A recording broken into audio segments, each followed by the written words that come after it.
27 তাৰিখৰ দিনা মই দোকান এখনত গৈছিলোঁ গিফ্ট এটা ল'বলৈ, কাৰণ আমাৰ ওচৰতে এখন বিয়া আছিলে।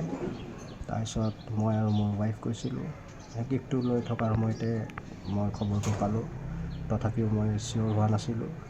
মোৰ লগৰ এজনে য'ত কিবা এটা জব কৰে, মই তাক সুধিলোঁ তেতিয়া ঘটনাটোৰ বিষয়ে। তেতিয়া তেওঁ ক'লে ঘটনাটো হয়, আপোনাৰ কোন হয়? তেতিয়া মই ক'লোঁ মোৰ ভাগিন হয়।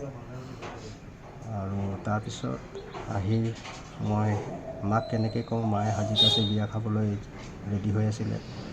তো মই মোৰ মাজু ভণ্টিক ক'লোঁ, মাজু ভণ্টিও সিহঁতেও বোলো শ্বকড হ'ল। আৰু সেই যি শ্বকড হ'ল আজিলৈকে মানে চক্ৰতে আছে। শেষবাৰৰ কাৰণে তাই ছেপ্টেম্বৰত আহিছিলে। তাইৰ বায়েকৰ লগৰ ছোৱালীৰ বিয়া খাব আহিছিলে আৰু আমাৰ লগত এক ৰাতি কটাইছিলে। তাৰ নেক্সট ডে গুচি গৈছে।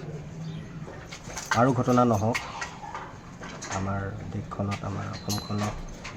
সেইকাৰণে মই বিচাৰোঁ যে কালপ্ৰিটক কঠোৰছে কঠোৰ শাস্তি দি তাক ফাঁচি দিব লাগে, যাতে নেক্সট টাইম আমাৰ যুৱতীবিলাক, আমাৰ টেলেণ্টেড ছোৱালী আমি যাতে নেহেৰুৱাওঁ। আৰু এই ঘটনাটোত যদি সি কঠোৰতকৈ কঠোৰ শাস্তি পায়, তেতিয়া নেক্সট ষ্টেপ কোনোৱে ল'বলৈ সাহস নকৰিব।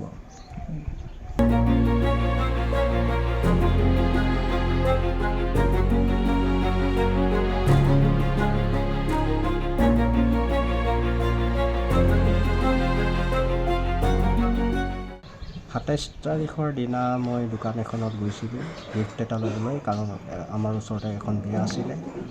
তাৰপিছত মই আৰু মোৰ ৱাইফ গৈছিলোঁ।